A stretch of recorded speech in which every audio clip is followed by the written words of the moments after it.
اچھی ہو, لوگ اس چکر میں گھر اچھا ہو, میری سواری اچھی ہو. وہ بھائی اپنے آپ کو تو اچھا کر, اپنے ایمان کو, یقین, دل میں اللہ کی عظمت, اللہ کی محبت, اللہ کی بڑائی, جنت کا شوق, جہنم کا خوف, دنیا کی بے رغبتی, یہ ہے دل کی صفائی.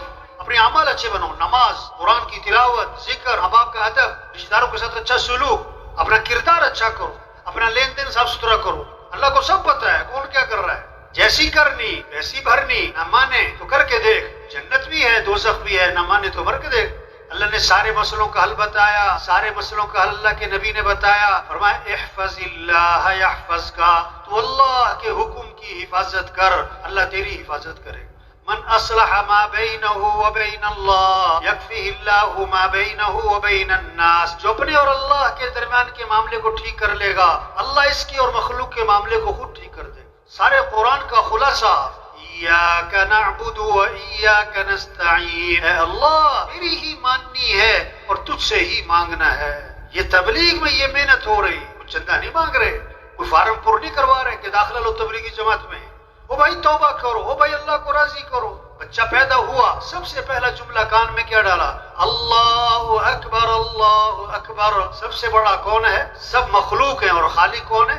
سب محکوم ہیں, اور حاکم کون ہے؟ والذین آمنوا اشد حبا للہ, جو ایمان والے ہوتے ہیں انہیں سب سے زیادہ محبت کس سے ہوتی ہے؟ ورضوان من اللہ اکبر ذالک هو الفوز العظیم. اللہ کو راضی کرنا یہ بہت بڑی بات ہے, یہی تو سب سے بڑی کامیابی ہے. جسے اللہ ملا اسے سب کچھ ملا, اور جسے اللہ نہ ملا اسے سب سے پہلی چیز کیا ہے؟ کلمہ لا الہ الا اللہ. اس کا کیا مطلب ہے؟ لا مطلوب الا اللہ, لا مقصود الا اللہ, لا معبود الا اللہ, لا محبوب الا اللہ. مطلوب بھی کون؟ اللہ. مقصود بھی کون؟ اللہ. معبود بھی کون؟ اللہ. محبوب بھی کون؟ اللہ. جسے اللہ ملا اسے سب کچھ ملا, جسے اللہ نہ ملا اسے اللہ کو ساتھ لو. اللہ کو ساتھ لینے کے لیے حضرت محمد مصطفیٰ صلی اللہ علیہ وسلم والے اعمال ہیں. اللہ کی کوئی رشتہ داری نہیں کسی سے. نبی کو جو اتباع کرے گا اللہ تک پہنچے گا, جو نبی کا دامن پکڑے گا منزل پہ پہنچے گا. اللہ نے سب سے اونچی شان والے نبی دیے. آپ ایک سفر میں تھے, پورا لشکر ساتھ تھا, پانی ختم ہو گیا, لشکر پیاسا, جانور پیاسے, ایک پیالہ پانی. حضور صلی اللہ علیہ وسلم نے اپنا ہاتھ مبارک اس پیالے میں داخل فرمایا تو آپ کی انگلیوں سے پانی کے چشمے پھوٹ پڑے. کتاب میں لکھا ہے آب زمزم سے بھی زیادہ برکت والا پانی وہ تھا جو آپ کی انگلیوں میں سے نکلا. یہ ہمارے لیے آئیڈیل ہے, ان کی نقل مارو, یہ ہمارے لیے ہیرو ہیں, ان کی پیچھے چلو, ان کی اتباع کرو, جن کی شان کو جانور بھی پہچانتے. ایک صحابی ہے, حضور میرا اونٹ بھی تک گیا, بے قابو ہو گیا ہے, کسی کو قریب نہیں آنے دیتا ہے, کاٹنے کو پڑتا ہے. اللہ کے نبی باغ میں تشریف لے گئے, اونٹ نے آپ کو دیکھا, آگا بھاگا آیا, آپ کے سامنے سر جھکا دیا اور آپ نے نکیل ڈالی.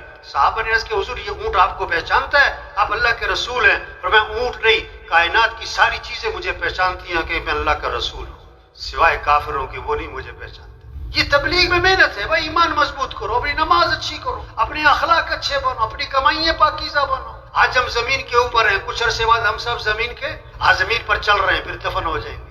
آج اپنے پر مٹی نہیں پڑنے دیتے, پھر منو مٹی تلے دبا دیا جائے. وہ مٹی ڈالنے والے کون ہوتے ہیں؟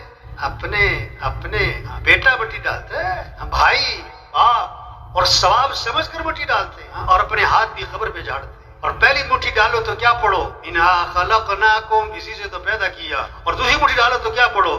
وفیہا نعیدکم, اسی میں لوٹائیں گے. اور تیسری مٹھی ڈالو تو کیا پڑھو؟ منہا نخرجکم تارۃ اخری. ایک وقت ہم دنیا میں نہیں تھے اور دنیا کا نظام چل رہا تھا, اور ایک وقت آئے گا ہم دنیا میں نہ ہوں گے. دنیا کا نظام ایک قبر پہ کتبہ لگا ہوا تھا, یہ میرا بڑا وہم تھا کہ میں بڑا اہم